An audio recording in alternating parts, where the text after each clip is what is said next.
Now, I'm going to talk about something slightly different here before we take any more of your calls, because Sky News did a very interesting report recently about a group of motorbike owners, right, who patrol the streets of Manchester looking for stolen bikes, because we were telling you just a couple of days ago that Manchester police have now admitted that they basically can only investigate about 50% of the crimes that are reported to them because they don't have the wherewithal to do anything about it. Police budget cuts mean that basically these guys who have formed themselves into a group, it's not a vigilante gang, they don't want to do any harm to anybody, they just want to get their bikes back because they got fed up seeing everything getting nicked in front of their eyes and nobody doing anything about it. We're going to talk to a man who's calling himself Brian.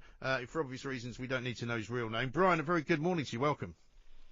Good morning, pal. How are you? Yeah, very well indeed. Thanks very much for joining us. This is, in a way, a sort of chilling story because you shouldn't have to do this, but it's interesting that you are doing it, and you're having quite a lot of success, it seems. Yeah, I think some of the figures there that that you mentioned about the police doing could only do 50%. Is absolutely overinflated. Yeah. I'd say more 10 to 15% really. Yeah, right. I'd say most time a motorbike or scooter gets nicked is because we do have both motorcyclists and scooterists involved. Right. Is you just give the police reference number for your insurance and that's it. Yeah. But they're not just being stolen. Also, people are being attacked for them. People are being chased with knives. They're being dragged off them by gangs. Yeah. So, the rise and recently we got the figures of Great Manchester Police, and it just seemed ludicrous compared to what we knew. We know on average it's generally about 10 to 20 bikes a day. That's incredible. And are they mostly being stolen to be used in another robbery or to be used in some kind of violent attack? Different areas have different uses. Right. Some areas they will just nick them to buzz around on them Right. and burn them out afterwards. Some areas they will use them for drug running, for the older lads. Some areas they'll target certain ones, obviously, for money to pay down. Right. Just recently, one in Cornwall, a friend's scooter. It was in a scooter shop in Cornwall, and 5 were taken. Including classic Lambrettas, classic Right. Vespers. It's a lot of money when you think about it. Sure. Really, we've worked out, and those type of things as well. You can't just go into a shop and replace. A lot of people build the Lambrettas and the Vespers. The motorbikes are a different case. A lot of them are off the shelf. However, it doesn't. We don't differentiate between a motorbike, a scooter, or a moped. Sure. And presumably, with the number of these things being nicked, then your insurance is going to rise up as well, isn't it? Well, obviously, yeah, our insurance is going to rise, but not only that as well. The next thing that we're fighting about is what a lot of people, what the public don't know, is that recovery companies are paying the police, they're bidding for the rights to actually recover them. So I think it's online, Mansfield's a couple of years ago, I think they paid $5 million plus for every bike or car they recover to give the police a cut-off.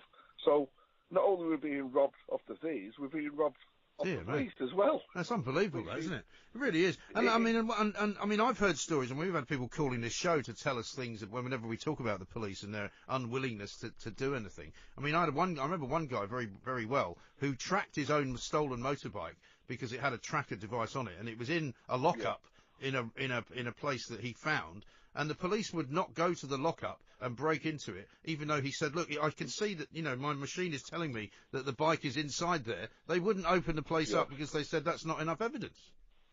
It's crackers. Yeah, we've had ones like that. We had another friend last year. He had his Vespa GTS, which seems to be a scooter of choice that they're nicking. He had one nicked from an area just outside of Manchester. It was seen about 2 weeks later in another area. Right. He went down to that area in his Jeep, saw it, gave chase to them. They caught on to him. He actually rammed his own scooter. He took pictures of it. The lad fled. He got the helmet. He phoned the police. The police said, right, okay, yeah, all right. He was there an hour. Basically, the lads that had fled turned up in 2 cars full of, with baseball bats and knives. So he had to flee, for his life. An hour, I mean, that's the thing. I mean, it could. I mean, I've seen the report, and it says that obviously you're not looking to get into trouble, you're not looking to harm anybody, but it could turn pretty nasty. This, couldn't it? It could. Some of us, I mean, we do have some ex-forces with us. We do have some lads who've done, obviously self-defence courses. Yeah. We do actually wear stab-proof vests, some of us. Okay. We're in constant communication. We all have we have a tracker system.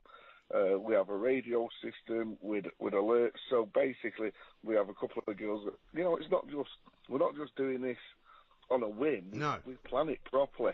We all have a radio comm system where we get in touch. We all have a tracker.